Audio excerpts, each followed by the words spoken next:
Madalena Gordino é libertada após 46 anos de trabalho análogo à escravidão em Patos de Minas, Minas Gerais. Então, essa história ela já é um pouco antiga, foi no período que a gente não estava até fazendo lives aqui do período do final do ano.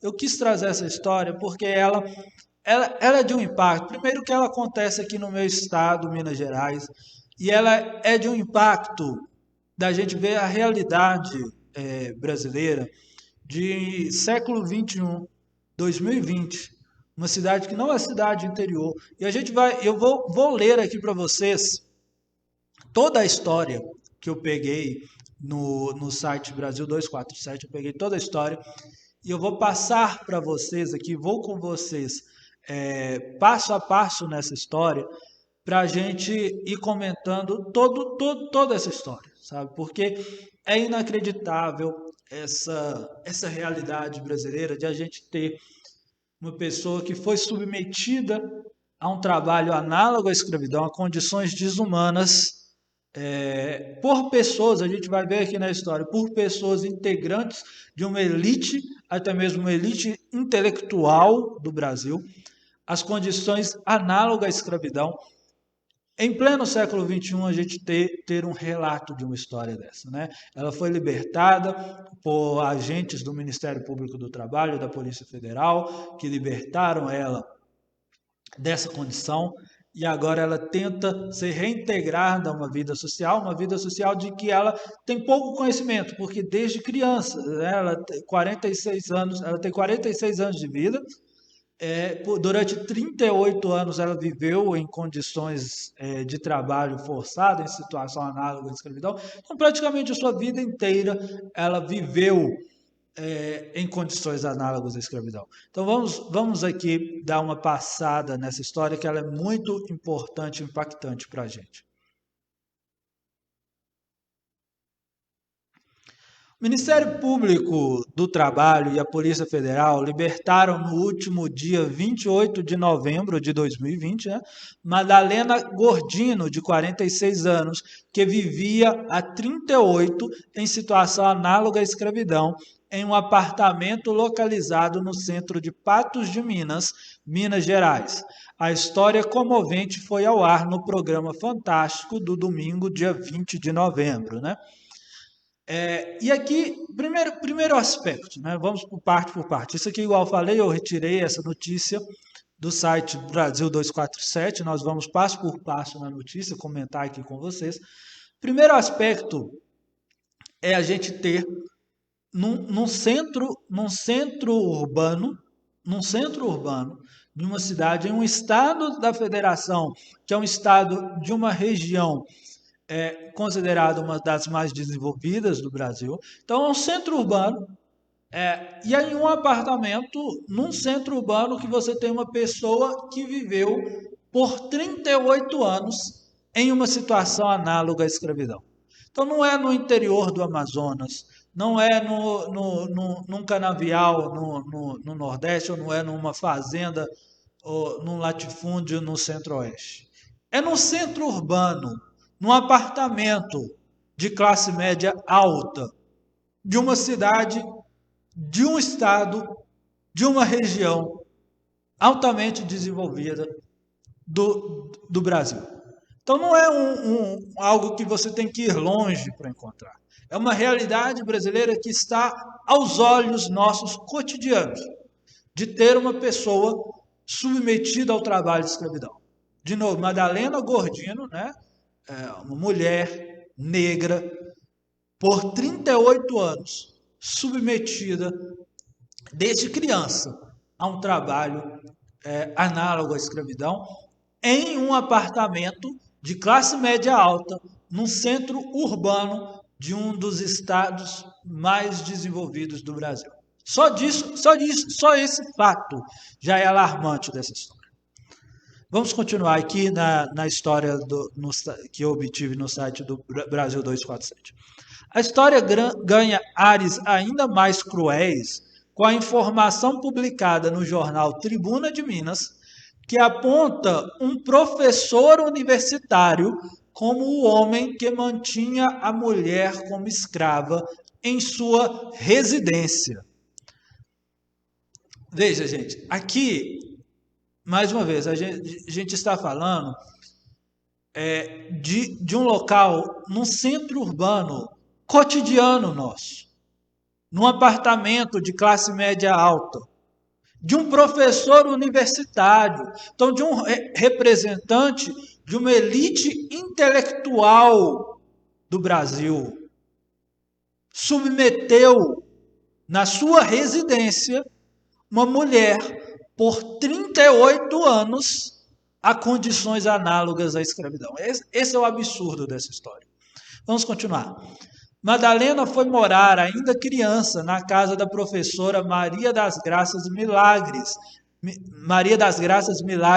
Rigueira, que passou a escravizá-la.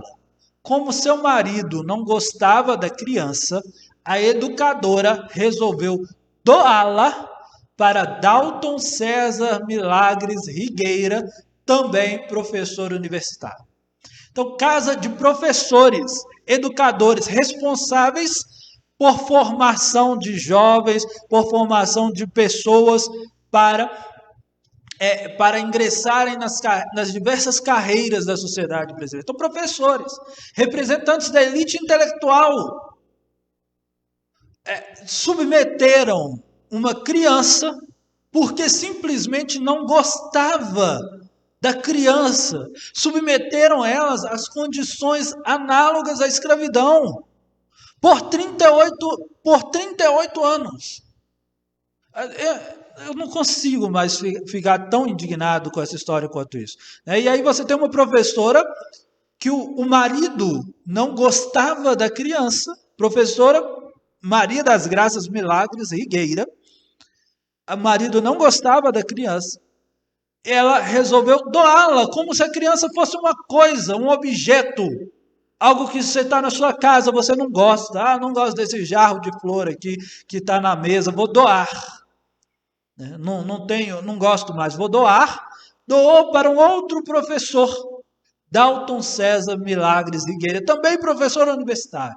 E aí você tem uma pessoa, um ser humano, uma criança, sendo passada de mãos em mãos por representantes da elite intelectual brasileira, como se fosse coisa, como se fosse objeto. Não gosto dessa criança, vou ficar com isso aqui em casa, não. Toma para você.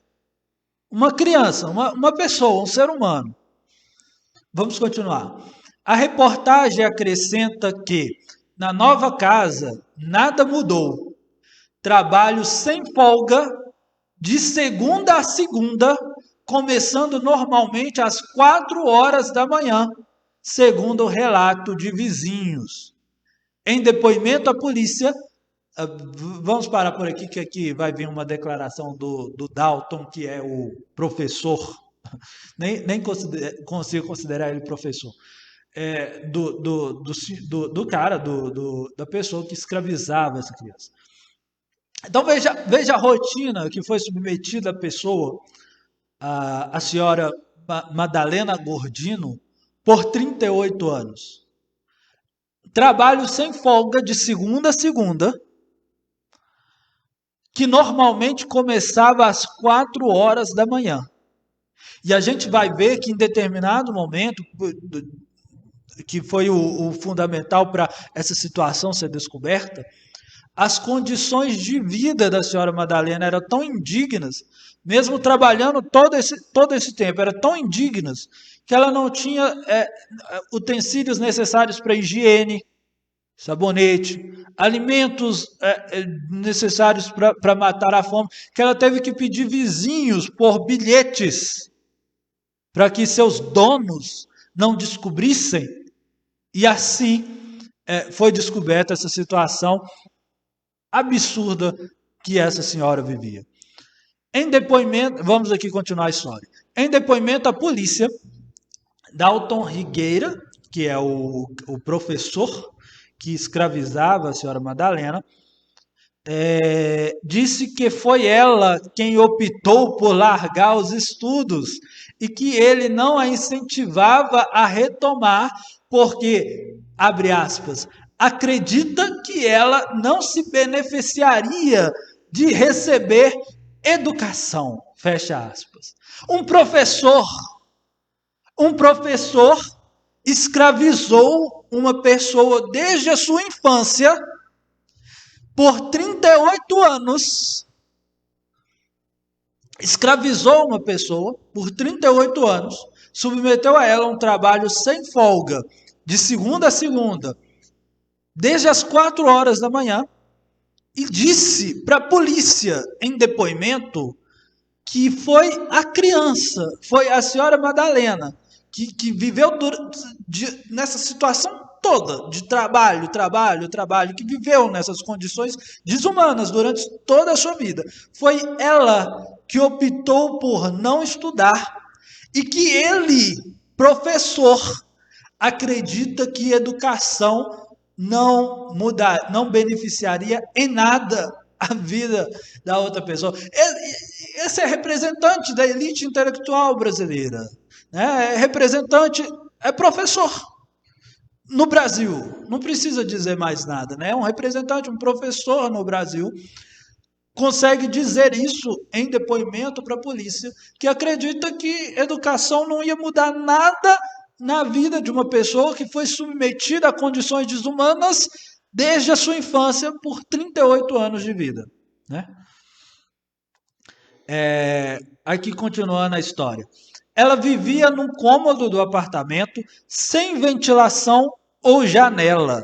Segundo a reportagem, Madalena, vamos para, né, aqui mais um detalhe das condições desumanas que ela vivia, né? Ela vivia num cômodo sem janela, sem ventilação, sem nada, né? Um cômodo do apartamento, como se fosse um objeto mesmo, uma coisa, né?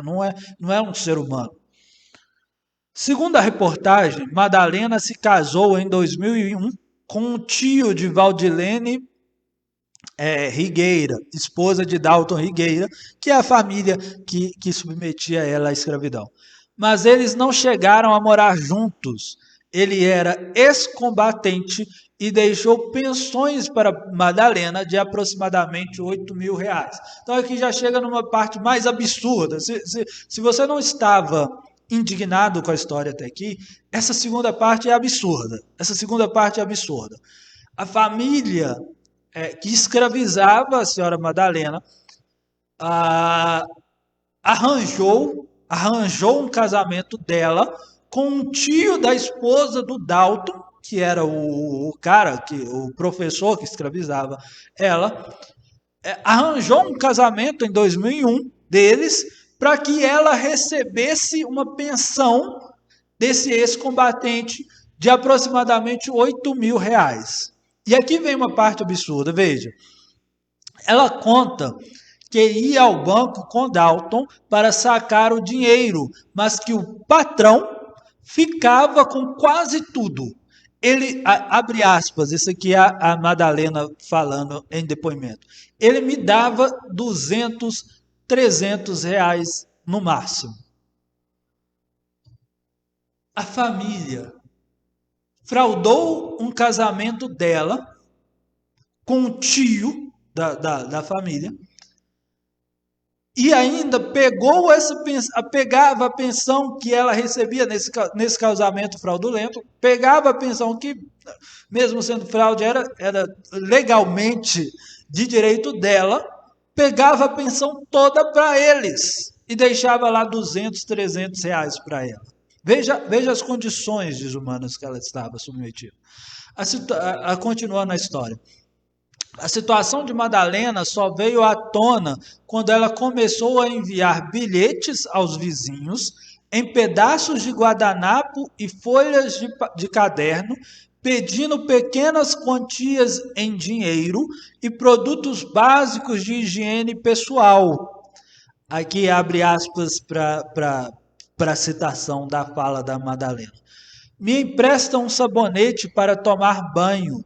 Você recebe minha oração, Madalena, dizia um dos bilhetes. Agora, Madalena tenta se adaptar à nova vida e fazer coisas simples como ir ao parque e irá participar de uma videochamada com as irmãs. Então, essa é a história de 2021, ela veio à tona em 2020, mas né, nós estamos trazendo aqui para vocês no início desse ano, que você tem que se indignar. Essa é a realidade brasileira. Então, quando você pensar e tentar ver um discurso de que não existe trabalho escravo no Brasil, não existe pobreza no Brasil, o nosso presidente já deu esse discurso, de que não existe preconceito no Brasil, não existe trabalho escravo no Brasil, não existe pobreza, não existe fome no Brasil. Tudo isso é mentira. E você pode dizer, com essas palavras, você está mentindo. Você é um irresponsável e o que você está falando é mentira. Mentira, pura e simples mentira. E é uma mentira de um mau caratismo absurdo. Porque você tem uma situação de um trabalho, não é exceção. Não é exceção. Você tem uma situação de um trabalho análogo à escravidão em um centro urbano, em uma casa, um apartamento de família de classe média alta, da elite intelectual brasileira. Você tem um ser humano, uma mulher negra, submetida a um trabalho análogo à escravidão por professores. Pensar, isso é a realidade brasileira.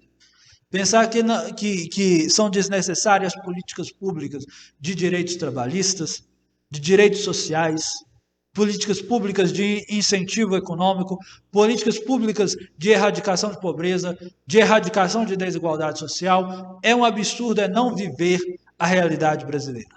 É não viver a realidade brasileira. É não ter dois olhos para ver a realidade brasileira de uma situação dessa em um centro urbano. Em um centro urbano. Não é no interior do Amazonas, não é num latifúndio no interior do Centro-Oeste. É no centro urbano do estado de Minas Gerais. É em Patos de Minas, em Minas Gerais.